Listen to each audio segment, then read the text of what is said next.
قسمت کا لکھا ہوا ہر شخص کو ملتا ہے، یہ بات طے ہے۔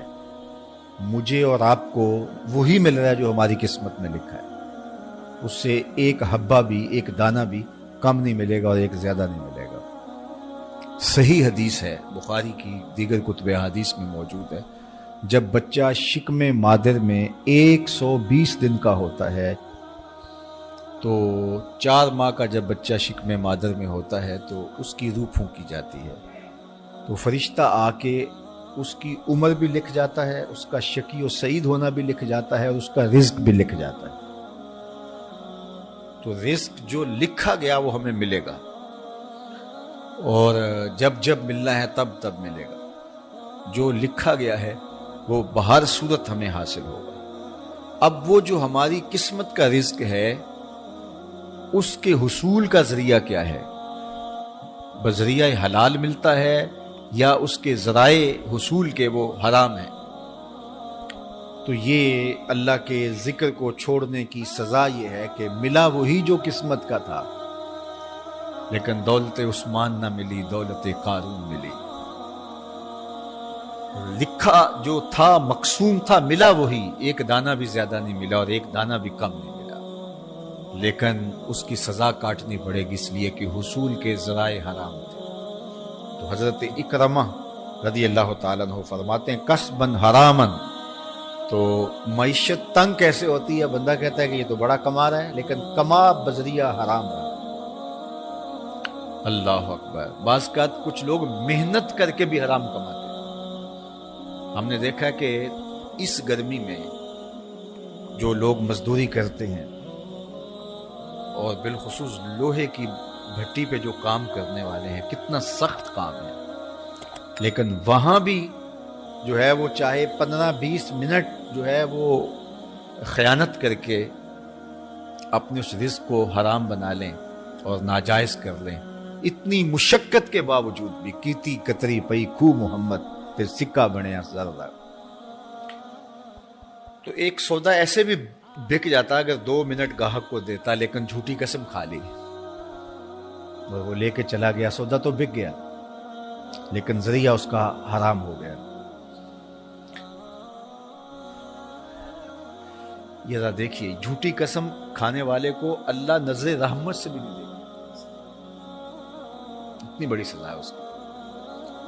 اور نہ بکتا کوئی اور آ کے لے جاتا، جو قسمت میں لکھا ہے وہ تو آپ کا ہر صورت میں ہوگا، لیکن کچھ لوگوں کو اللہ کے ذکر کو چھوڑنے کا نتیجہ یہ ملتا ہے کہ پھر وہ ان کے ذرائع آمدنی جو ہوتے ہیں محنت کے باوجود بھی کسب حرام ہو جاتا ہے کسی نہ کسی وجہ سے۔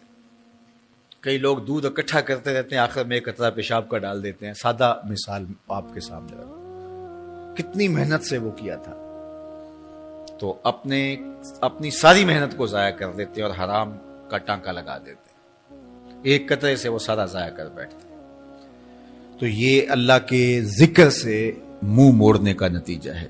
جب تمہارے دل اللہ کی یاد سے خالی ہو جائیں گے، تمہاری زندگیوں میں قرآن نہیں ہوگا، تمہاری زندگیوں کے اندر اسلام کے اجالے نہیں ہوں گے، تو پھر نتیجہ کیا ہوگا کہ معیشت دنک کیا ہے؟ کسبن حرامن۔ دوسرا معنی کہ تنگ زندگی، تلخ زندگی، جو حضرت عبداللہ ابن عباس سے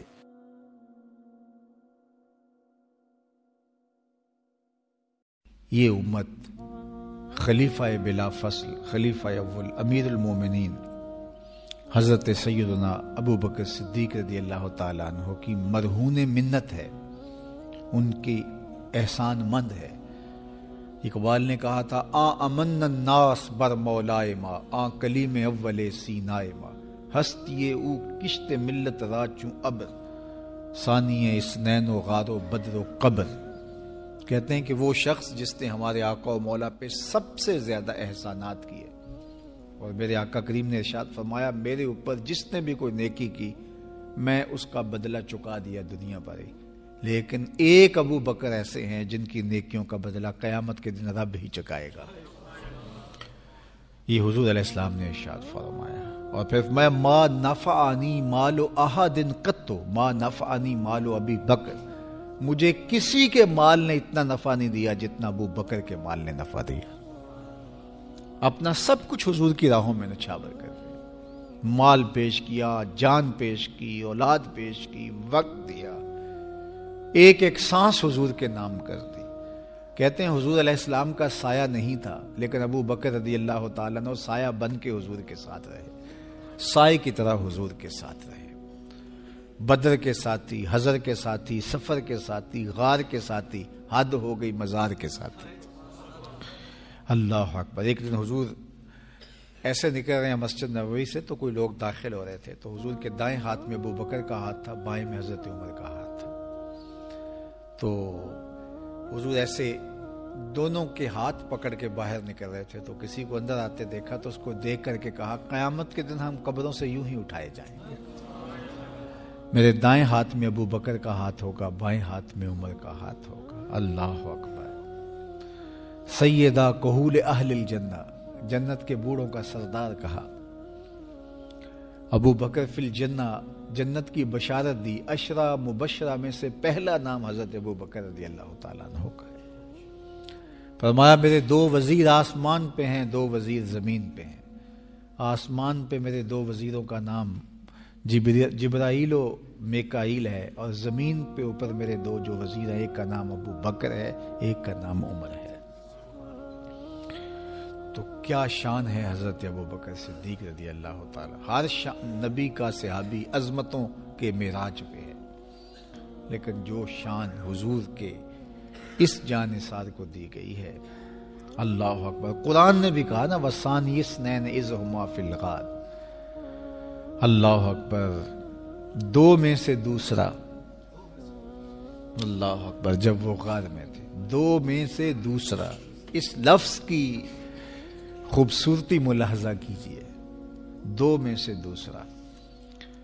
حضرت عمر کہا کرتے تھے، حضرت صدیق اکبر کا ذکر کرتے ساتھ رو پڑتے اور کہتے کہ ابو بکر میری ساری زندگی کی نیکیاں لے لیں، وہ غار والی ایک نیکی مجھے دے دیں. ساری نیکیاں زندگی کی ابو بکر لے لیں، ایک نیکی غار والی مجھے دے دیں. تو ان کی ساری نیکیاں ایک طرف اور ابو بکر کی ایک نیکی ایک طرف. اور حضرت عمر کہا کرتے تھے کاش میں ابو بکر کے سینے کا بال ہی ہوتا. کوئی کم شان ہے؟ یہ حضرت عمر کہہ رہے ہیں. یہ عمر جس کے بارے میں میرے حضور علیہ السلام نے فرمایا کہ میرے بعد اگر نبوت کا دروازہ بند نہ ہوا ہوتا، میرے بعد اگر کسی نے نبی ہونا ہوتا تو وہ عمر ہوتا. اتنی شانوں کے مالک. ان الشیطان یفر من ظل عمر، شیطان عمر کے سائے کو دیکھ کے بھاگ جاتا ہے. وہ عمر کہہ رہے ہیں کاش میں ابو بکر کے سینے پر اگا ہوا بال ہی ہوتا.